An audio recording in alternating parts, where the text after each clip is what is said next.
Yo, what's up? Bringing you that MLB Show 19. So we hit diamond level 100. We're going to open up the last few packs that we have. Also, I'll try to give you guys some tips like how we got to diamond level 100, what you guys can do to get XP and all that stuff. But before we get into that, let's just open up these last couple packs that we have. So we have another player choice pack, 1 of 30. There's no one that I really want from this pack, to be honest. There's players that I haven't debuted, but I'm just waiting for them to get a better card. Like, we waited for Gary Carter. He got a signature series. Kinsler got one. I'm waiting for Ted Williams to get a better card. Robin Yount and Lou Gehrig's another one. Mike Schmidt. There's actually a lot of players here, Stan Musial, that can still get better cards. So I don't think anyone from this pack will be in a video.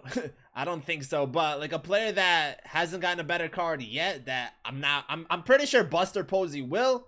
But maybe he doesn't. We'll just pick him just in case. We might throw him in a double debut type of video. If not, we'll just sell him, get some stubs out of it. But now it is the big one. So we have our last player choice, and we get our last two players. So we have Brooks Robinson. We're going to get him 97 contact versus righties, 105 versus lefties, 78 power versus righties, and 79 versus lefties. 125 vision. Got the diamond tier defense, 99 fielding, 49 speed. Gonna be a great option for us at third base. So we're gonna pick him up right here, get him first, and then we have our last pack right here, and that's gonna get us Duke Snider. So 115 contact versus righties, 93 versus lefties, 110 power versus righties, and 83 versus lefties, 108 vision. Also has diamond tier defense, 85 fielding, and 74 speed. 5-tool-esque player right here. Really interested in him. But before we make this choice, out of these 5 players, like if I were to pick a specific order, it's actually kind of tough. My order was Joe Morgan. I think I went, who did I go second? I went Joe Morgan, Frank Thomas, Tony Gwynn, and then Brooks Robinson and Duke Snider as my last 2. Now, I went Morgan first because at the time, like this was the first couple of weeks of the game came out, there was no signature series second baseman except Hornsby. Now there is a ton, but Morgan has been a really good card for us. We're hitting 319 with him in 173 games. He's been pretty consistent, and overall, I think he's a solid card. Like right now, even with all the signature series second basemen in the game, I haven't used some of them, but I take him over Roberto Alomar. That might just be me, but I think he's been better so far. Frank Thomas is still probably the best hitter in the game. We're hitting 358 with him in 91 games. Really good power hitter. You know, there is times where we get under it a lot, and he just has a lot of infield pop-ups and, you know, a lot of liners. But he has been pretty good for us. He's probably like the only person on our team that consistently will hit home runs, and I definitely recommend him. I don't think there's really anyone at first still to this day that's better than him right now until like a Albert Pujols comes out, or maybe even Jeff Bagwell, but I don't even know if Bagwell will be that good. We got Tony Gwynn. Gwynn has been hitting 377 in 76 games. Now Gwynn, he hits well for us. I've been having issues with him in the outfield, so I don't really know how I'm feeling about him. He's been making some clumsy plays in right field, but that might just be me. He's still a really good contact hitter, has great speed, great vision. So I feel like this is like the sure pick. Like if this was your first pick, I might go with him or even Frank Thomas. Those two are probably the top 2 you should go after. But there is a lot of outfielders. You know, outfield is pretty crowded. You might not need that outfield position. Brooks Robinson, I have used him a little bit in BR, 311 games, 2 home runs. But I'm definitely excited to get him. We'll see more of him, like what he does for us in ranked seasons, and then I'll have a better judgment of how good this card is.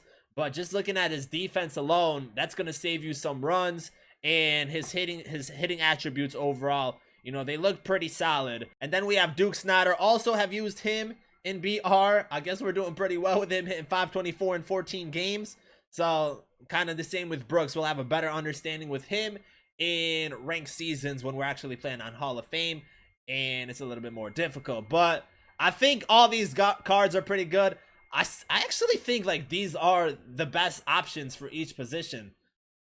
You know, I don't see anyone better at first. Like I said, I think Morgan is still the best second baseman.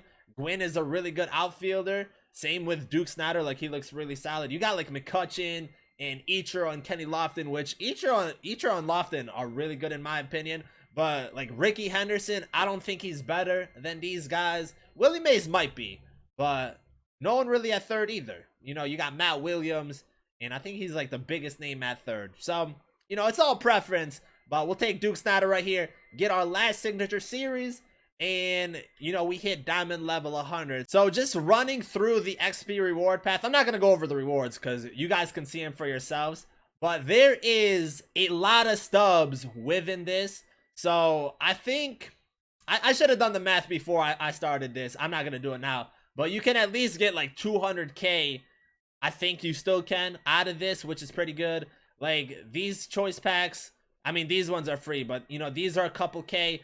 These ones, normally, these are the diamond equipment. You can get like 10 to 15K out of those, and there's a good amount of them. Right now, these players only go for like 5 to 7K, so you can't really get that much, but there's 10 of them in this whole XP reward path, and then you have a lot of stubs along the way. So you can get a lot of stubs, and this kind of goes into, I haven't made the video yet, but the XP reward path definitely helps a lot for being no money spent because of the amount of stubs you get throughout this, you know, XP reward path. So that's definitely a big thing, and both of those kind of go hand in hand, XP reward path and being no money spent, because it definitely helps, and you get a lot of good cards from the XP reward path.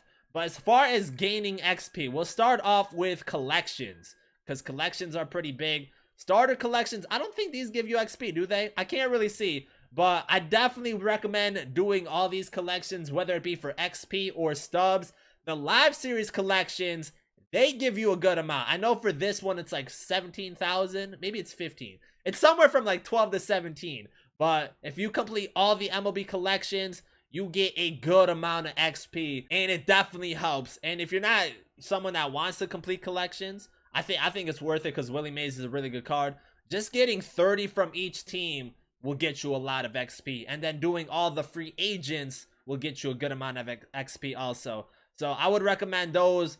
These ones aren't really worth it, you know, 5K, but you get 30,000 in stubs.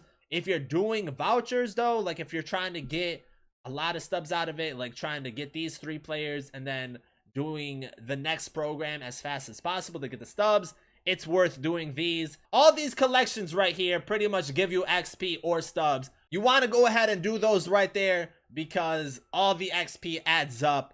Now, probably the best way is just playing the game. Ranked seasons is a really good way just because you get, it seems like 7,000 XP, anywhere from like 5 to 8, maybe even 10K XP per game, depending on how the game plays out.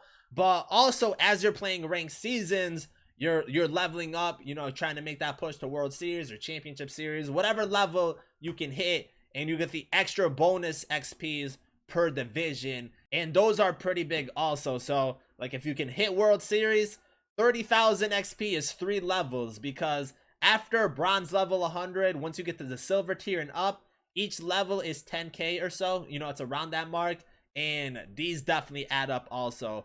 But you do get a good amount of XP by playing ranked season games. I think if you play like even battle royale and events, you know, just playing online gets you more XP. But I'm not someone that plays online that much. Like I played 100, I think 100 ranked season games. Let's see how many we've played. Yeah, we've played 107 games, but there's people that have played like 300, 400, 500. So people play way more than I do. But, you know, ranked seasons is definitely a good way. You know, just playing online. If you want to try doing it quick, you can do play versus CPU. Just bunt throughout the game. That's kind of boring though. And you can do that while doing like team affinity progress. But you'll get like a quick 3K per, I don't know, maybe like 20, 25 minutes. And you can just keep repeating that. Conquest is definitely a good way because all these goals right here give you a good amount of XP. So I know specifically like the Ty Cobb board, this one gave out a good amount of XP and you're playing a good amount of games also. But I definitely recommend going ahead and doing all of these conquest boards, you know, whether it's for the reward or not, but it does give you a good amount of progress for XP. If you're doing it for programs, you definitely want to get those done because it definitely helps getting those programs done. But the XP in itself is definitely a nice boost right there. Or the conquest boards have definitely been big, and we've been getting all those done.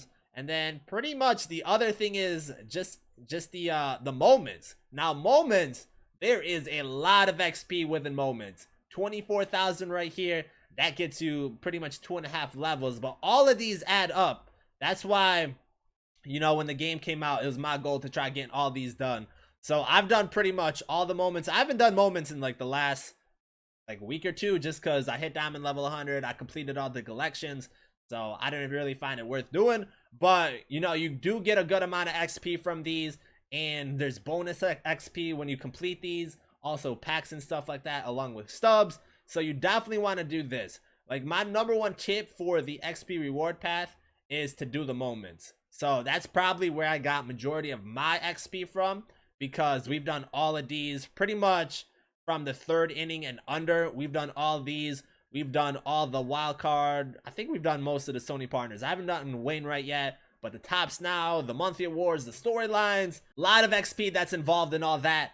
And that's probably the way to go. And that's probably a good tip for, you know, being no money spent, because those XP values, they add up, and you get stubs along the way with that XP reward path. Going outside of Diamond Dynasty, you know, I don't know how Road to the Show does. I've never done Road to the Show. March to October gives you a good amount. There was times where, you know, I've played through March to October seasons. I've done 3 overall just for like XP purposes. I don't think it's the fastest way. You know, probably ranked season is the fastest way, or the moments, but you can get, I feel like, a decent amount for March to October. And while you're doing March to October, you're obviously progressing for the team affinity. And if you win the World Series, you're getting one step closer to that team affinity card, which is always nice, because those cards, some of them are pretty solid, especially like Raleigh Fingers. I know a lot of people like that. Zach Britton, maybe Rivero, Jose Reyes, Trey Turner. Like, those are probably the big ones that you would want to go after. So that's why I would do March to October, is to try making some progress towards those cards. But it's not, I don't think, the fastest way. But I guess that's it. You know, just by playing the game, you're getting XP. There is faster ways than other. But like I said, I think ranked seasons gets you the most amount. If not ranked seasons, then I would either be doing the conquest boards or the moments. But there is so many moments out right now that if you do like all the moments, you're probably going from level 1 to maybe like 50 levels, maybe even 100. I don't even know. But like I said, I've done most of the moments, and I feel like I've gotten a lot of progress from the moments. Got a good amount from conquest, and then the rest pretty much comes from doing collections and ranked seasons. So those are pretty much what I recommend. You can do it any way you want. I feel like people think I play the game a lot, which I kind of do. Like, I've done most of my stuff on the offline content though. You know, that's how I get my XP. But like, I don't really play online that much, because I've only played 107 games. People play that in 1 season. I've done that in 4. You know what I mean? So I don't really play online that much, but we do make a lot of progress with leveling up and all that. So I guess that's it. You know, if you guys have any questions, you can let me know down below in the comments, and I'll do my best to answer that. And I will make the video, like the best no money spent tips video. I was supposed to do that probably earlier. I probably should have done that already, but we'll get that out this week. Give you guys some stub tips and all that. So stay tuned for that one. Thank you guys for watching, and I'm out.